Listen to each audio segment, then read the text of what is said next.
Assalamualaikum warahmatullahi wabarakatuh. Di sini saya akan menjelaskan mengenai ijma sebagai sumber hukum ketiga. Sebelumnya perkenalkan, nama saya Tiara Arafah dengan NIM 304022000025, kelas MJ3C. Poin yang pertama yaitu ada definisi ijma. Secara bahasa, ijma berarti sepakat, setuju, atau sependapat. Ijma termasuk salah satu sumber hukum Islam yang penting selain Al-Quran, hadis, dan qiyas. Ijma adalah kesepakatan atau konsensus di antara para ulama mujtahid mengenai suatu masalah yang berkaitan dengan hukum Islam. Atau, ijma juga bisa disebut sebagai kesepakatan para ulama mujtahid dari umat Nabi Muhammad SAW atas persoalan agama atau syar'i yang tidak ditemukan dalilnya secara jelas dalam Al-Quran dan hadis pada suatu masa setelah Nabi Muhammad SAW yang mempunyai rukun-rukun dan syarat-syarat tertentu. Poin yang kedua yaitu rukun ijma. Sebagaimana yang telah saya jelaskan sebelumnya mengenai definisi ijma, maka Abdul Wahab Khalaf dalam bukunya Ilmu Ushul Fiqh menyimpulkan bahwa rukun ijma ada 4. Keempat rukun itu adalah yang pertama, pada waktu terjadinya suatu kejadian yang diselesaikan dengan cara ijma, harus ada beberapa mujtahid yang terlibat di dalamnya. Maksud dari rukun ini adalah tidak dapat dikatakan sepakat apabila hanya pendapat satu orang atau pendapat banyak orang. Tapi, antara satu dengan yang lainnya menyajikan pendapat yang berbeda. Oleh karenanya, ijma dalam konteks ini tidak pernah terjadi pada masa Nabi Muhammad SAW karena para sahabat sekalipun melakukan ijtihad, mereka melakukannya secara individu. Rukun yang kedua, yaitu imam mujtahid terlibat dalam ijma atas hukum syar'i harus mencakup keseluruhan para imam mujtahid di seluruh penjuru dunia. Jadi, kalau yang bersepakat hanya mujtahid di suatu daerah atau kota tertentu, maka tidak dianggap ijma. Rukun yang ketiga, yaitu kesepakatan dari para mujtahid atas hukum syar'i harus diawali dengan mempresentasikan pendapat masing-masing dari para mujtahid. Rukun yang keempat, yaitu kesepakatan atas hukum syar'i tersebut harus benar-benar melibatkan semua mujtahid. Jadi, tidak disebut ijma jika yang bersepakat hanya sebagian, sementara yang lainnya berbeda. Sebab, jika ada sebagian kecil yang berbeda, itu artinya masih ada kemungkinan salah dan ada kemungkinan benar. Yang ketiga, yaitu syarat terjadinya ijma. Hal ini sebagaimana disebutkan dalam Al-Wajiz fi Usul Al-Fiqh Al-Islami, yang mana Mustafa Al-Zuhaili menyebutkan ada 7 syarat ijma yang dianggap paling urgent. Antara lain yang pertama, ijma yang disepakati oleh para mujtahid tidak boleh bertentangan dengan Al-Quran dan hadis dan ijma sebelumnya. Yang kedua, ijma harus didasarkan pada dalil-dalil syar'i yaitu Al-Quran dan hadis, baik secara langsung atau tidak. Oleh karena itu, para mujtahid tidak akan bisa sampai pada batas kebenaran tanpa ada rujukan atau sandaran. Syarat yang ketiga yaitu, para mujtahid yang terlibat dalam ijma harus satu masa dan harus mencapai jumlah yang banyak atau jumlah yang mencapai batas mutawatir, yaitu jumlah yang tidak memungkinkan mereka secara bersepakat dalam kebohongan. 4. Yaitu, kesepakatan tersebut hanya bisa dilakukan oleh para imam mujtahid. Artinya, kesepakatan yang tidak melibatkan para imam mujtahid tidak dapat dikategorikan ijma dalam arti bahwa tidak bisa disebut sebagai sumber hukum Islam. Syarat yang kelima, menurut jumhur ulama, ijma hanya berlaku pada hukum syar'i, tidak pada yang lain. Sementara sebagian yang lain berpendapat sebaliknya, yaitu ijma juga dapat berlaku pada semua perkara. Yang keenam, yaitu ijma berlaku sebagai sumber hukum Islam sejak ditetapkannya, tidak harus menunggu wafatnya para mujtahid yang terlibat di dalamnya. Terkait wafatnya para imam mujtahid yang tergabung dalam ijma, menurut Imam Ahmad bin Hambal dan sebagian kecil ulama Syafi'iyah merupakan salah satu syarat ketentuan hujjah suatu ijma. Namun, berlalunya masa, syarat keenam ini masih diperselisihkan di kalangan para ulama, sebagaimana diketahui bahwa ijma harus dilakukan oleh para mujtahid. Ketujuh, yaitu yang terakhir, adalah tidak diperbolehkan ada hukum ijma sebelumnya yang berkaitan dengan permasalahan yang sama. Poin yang keempat, yaitu ciri-ciri ijma. Yang pertama, ijma dilakukan oleh para ulama mujtahid. Artinya, ulama mujtahid adalah orang yang memiliki kemampuan untuk memahami Al-Quran dan hadis secara mendalam dan dapat mengambil kesimpulan hukum dari keduanya. Yang kedua, ijma dilakukan secara bulat. Maksudnya, tanpa adanya perbedaan pendapat di antara para ulama mujtahid. Jika salah satu ulama mujtahid yang berbeda pendapat, maka ijma tersebut tidak sah. Yang ketiga, ijma dilakukan secara terang-terangan. Artinya, tidak boleh dilakukan secara rahasia. Hal ini agar semua ulama dapat mengetahui dan berpartisipasi dalam ijma tersebut. Selanjutnya, ijma dilakukan dengan konsisten. Artinya, tidak boleh berubah-ubah. Hal ini agar umat Islam memiliki kepastian hukum.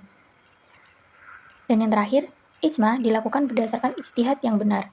Artinya, tidak boleh berdasarkan hawa nafsu atau kepentingan pribadi. Hal ini agar ijma tersebut dapat diterima oleh umat Islam. Yang kelima, yaitu jenis-jenis ijma. Disebutkan dalam kitab Ushul Fiqh karya Abu Zahroh, ijma dibagi menjadi dua, yaitu ijma shorih dan ijma sukuti. Yang pertama yaitu ijma shorih. Ijma shorih adalah suatu kesepakatan atau suatu permasalahan yang diungkapkan secara langsung oleh para mujtahid pada suatu masa.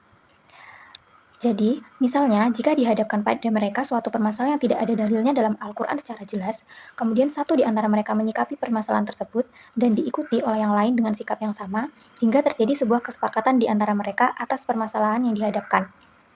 Kesepakatan ini baik berupa masing-masing mujtahid, tulisan yang dipublikasikan, atau bentuk gugatan. Ini tidak dilakukan dalam satu tempat, cara mengumpulkan semua mujtahid di suatu negeri. Tapi bisa dilakukan dengan cara yakni salah seorang mujtahid mengemukakan pendapatnya atau berfatwa atas suatu permasalahan, kemudian pendapat ini didengar oleh mujtahid yang lain dan mereka berpendapat yang sama dengan yang pertama. Maka ini disebut sebagai ijma. Yaitu ijma sukuti. Ijma sukuti adalah suatu pendapat yang dikemukakan oleh salah seorang mujtahid. Kemudian pendapat tersebut populer di kalangan para imam mujtahid yang hidup pada suatu masa. Tetapi para imam mujtahid yang lainnya tidak mengingkari atau membantah pendapat yang dikemukakan oleh mujtahid yang pertama. Mereka memilih diam dan tidak berkomentar apa-apa. Oleh sebagian ulama dipahami bahwa diamnya mereka merupakan indikasi atas kesetujuannya. Terkait ijma sukuti ini, ulama berbeda pendapat dalam menyikapinya. Poin yang keenam yaitu kedudukan ijma sebagai landasan ilmu dan hukum Islam. Kedudukan ijma dalam posisinya sebagai sumber ilmu dan hukum Islam menempati deretan ketiga setelah Al-Quran dan hadis. Yang pertama, kedudukan ijma dilandasi oleh Al-Quran. Di antaranya, ada dalam Quran Surat An-Nisa ayat 115, yang artinya, barang siapa menentang Rasulullah SAW setelah jelas baginya kebenaran dan mengikuti jalan yang bukan jalannya orang-orang mukmin, kami biarkan ia berkuasa terhadap kesesatan dan kami akan masukkan ia ke dalam neraka jahanam, dan neraka jahanam itu adalah seburuk-buruk tempat kembali. Yang kedua terdapat dalam Quran Surat Al-Baqarah ayat 143 yang artinya, dan demikian pula kami telah menjadikan kamu umat muslim, umat yang adil dan pilihan agar kamu menjadi saksi atas perbuatan kamu. Yang kedua, yaitu kedudukan ijma dilandasi oleh hadis. Di antaranya, yang pertama ada hadis Ibnu Umar radhiyallahu yang diriwayatkan oleh Imam Tirmizi, yang artinya, umatku tidak mungkin bersepakat terhadap sesuatu yang keliru.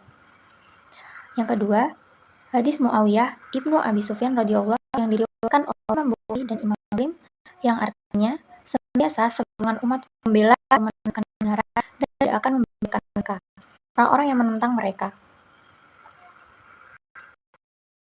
Yaitu ijma sebagai sumber pengambilan ilmu dan hukum Islam.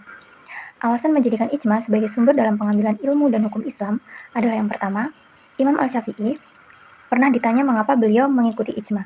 Beliau meminta waktu selama 3 hari untuk menjawab pertanyaan tersebut, karena beliau biasa menghatamkan Al-Quran dalam waktu 3 hari. Sesudah 3 hari, maka beliau menjawab dengan ayat dalam Quran Surat An-Nisa ayat 115 yang sudah saya bacakan artinya tadi. Jadi, menurut para musafir, dalam ayat tersebut, jalannya para sahabat. Hal itu karena orang yang beriman ketika ayat itu turun adalah para sahabat. Yang kedua, ijma dilandasi oleh Al-Quran dan Sunnah.